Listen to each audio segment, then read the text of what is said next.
Yeah. We are back. Now we're gonna go. We was just in the National Football League. We were talking about Isaiah Buggs. He's bugging the hell out. Somebody need to go ahead and sit him down. OGs, put your arm around him. Somebody get that dude some game because he's out here dirty macking and he's a menace. Hey, look, brother, figure it out. Get a clue, get a coat, figure that shit out fast. Now we're gonna go to the association where it looks like LeBron and Anthony Davis are trying to be the new GMs of the Lakers. Yeah, again, I don't like covering LeBron James because sometimes the criticism is fair. No matter how you say it, people who love him, they'll come out, they'll be full-throated, LeBron, blah, blah, blah, blah. Anyway, this one comes out of CBS Sports in San Quentin. Here we go. LeBron and Anthony Davis, they're trying to run the basketball operations. Now, they traded a boatload of draft picks for Anthony Davis to begin with in 2019 in order to pair him with LeBron. Ever since the Lakers have operated as buyers, they've given up first-round picks and 3 separate trades for Dennis Schroeder in 2020, Russell Westbrook in 2021, D'Angelo Russell, Jared Vanderbilt, and Malik Beasley in 2023. And they have now paid the luxury tax 4 seasons in a row. But ever since 2020 championships, this approach has failed to take the Lakers back to the NBA Finals. So there you have it. Since 2020, they've been giving in to the demands of LeBron and the Heathens, and they've let the inmates run the asylum. And they haven't been to the NBA Finals since a bubble asterisk championship. Again, I'm not going to sit up here and act like this is nuance to anybody. So for them two to be out here trying to throw their weight around, no, we've done it your way for the last 4 years. We've got nothing to show for it. A string of coaches we had to fire. That's what we got. Now, despite all of that, Davis looks at James as the push. Davis, him and James are looking at each other saying, push all the chips to the front of the table. This isn't poker. This isn't poker. Never mind, your coach has no experience. Never mind, James is sucking all the money up. Who needs a payroll when they can stink up the joint? Money is no object. Yeah, when they're paying for it. They're paying for your mistakes. And the people that the Lakers go after is LeBron telling them to go after these people. LeBron telling them to go after these people. And I documented it, talking about he is a drama queen. LeBron James is a drama queen. That's just the name of the game. He's always in the middle of something, and even when his name isn't brought up, he will make headlines by saying, I am not in the decision-making process of getting a new Laker coach. If I'm not in the middle of it, then why say anything? Again, that lets us know you're in the middle of it. Because a guy you just happen to do a podcast with ends up with that job. But I don't know if LeBron is being truthful. Shut up. This dude, I'm tired.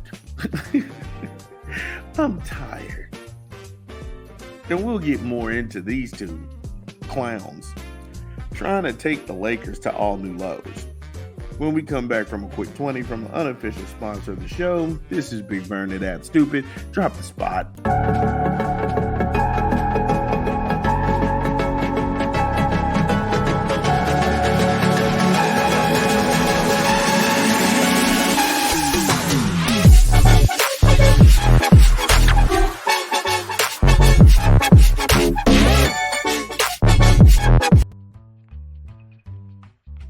Yes. Taco Bell, Liv Moss. Live Moss. Order online, download the app, or visit the good folks at your local Taco Bell. Taco Bell, Live Moss. So when we last joined the dynamic Dumbos, James is 39 years old, and he's eligible to become a free agent this offseason. We've talked about that ad nauseum. Davis, who is under contract through 2027 and 2028, he's 31, and he only has so many years in his prime left. The Lakers have 3 tradable first-round picks remaining, the number 17th overall on Wednesday, as well as the 2029 and 2031 picks down the line. The Lakers, thus far, have hesitated to include those picks, especially the deep future selections for short-term upgrades. Yeah, that's a lot. That's a lot of words to say. Oh, hell no. Quinn could have summed that up in just 1 or 2 sentences. Oh, hell no. James is 40. Look, you can tell LeBron no. Because if he resigns, you can't afford anybody else. Well, and also let me throw this out there. What's the over under on Redick making it 3 years with that team? Because if they pay James and they shop a pick, then Redick is toast in 2 years. 2 years, if they pay James what he's looking for on the free agency market and they start shopping picks, JJ Redick won't make it 2 years.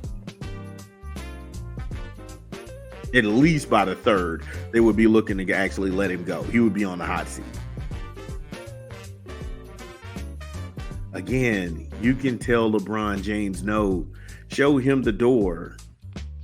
Sometimes I think in sports culture, we focus in on too much of who these guys used to be. And now I'm not taking anything away from LeBron James because LBJ, he is still playing basketball at a high level, even though they're monitoring his minutes and he's not playing as much as he was because, like I said, he's been in the league almost 20 years. I think it's his 21st season, if I'm not mistaken. So I'm not going to sit up here and hold you and act like he's not actually doing his thing. But he's got to recognize this is a younger league. This is a younger league. Where are you going to go to try and win a championship? Because all these other guys, they're the man on that team. And in bringing you in, you're going to suck up those minutes, eat up those shots.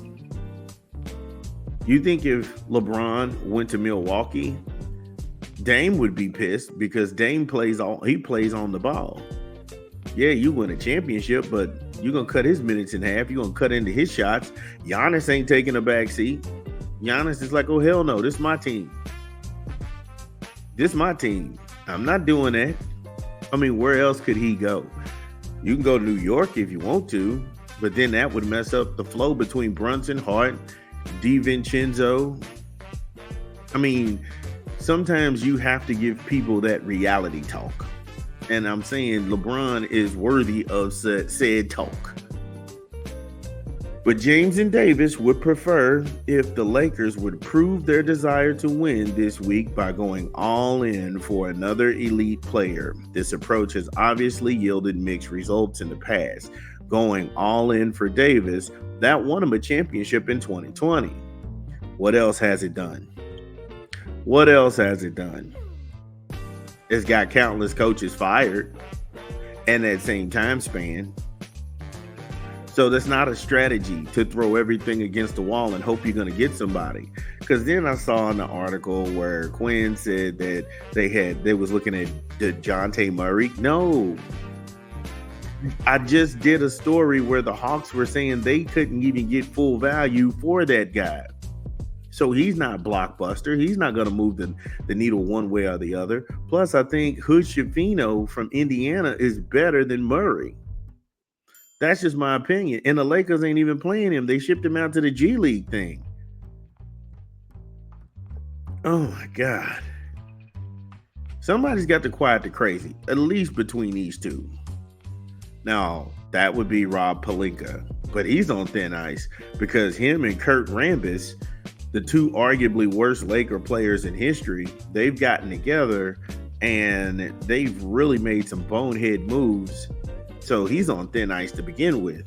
But he tried to quiet the crazy by saying, if the perfect trade comes along and we can use picks to make it and win a championship, yeah, we'll do it. But them trades, that trade got to be there. And I don't know, it's harder in the system to find a perfect trade. End quote.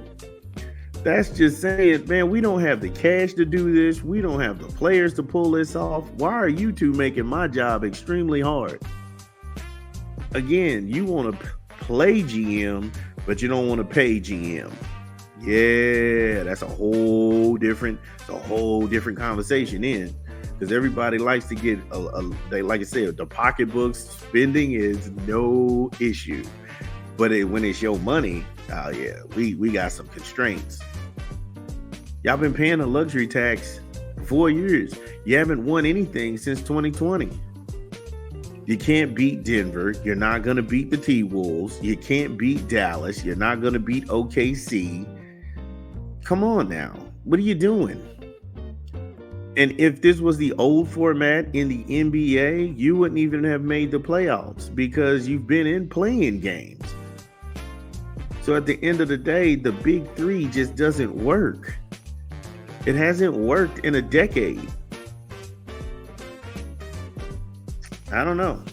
Laker fan, where do you sit?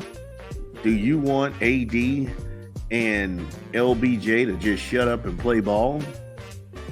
Or would you like to see LeBron traded so they can get massive picks and better players and have better team chemistry?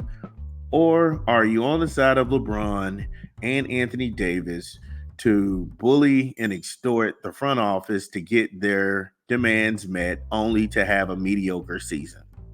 Let us know. This is Big Vern. We're going to keep rocking.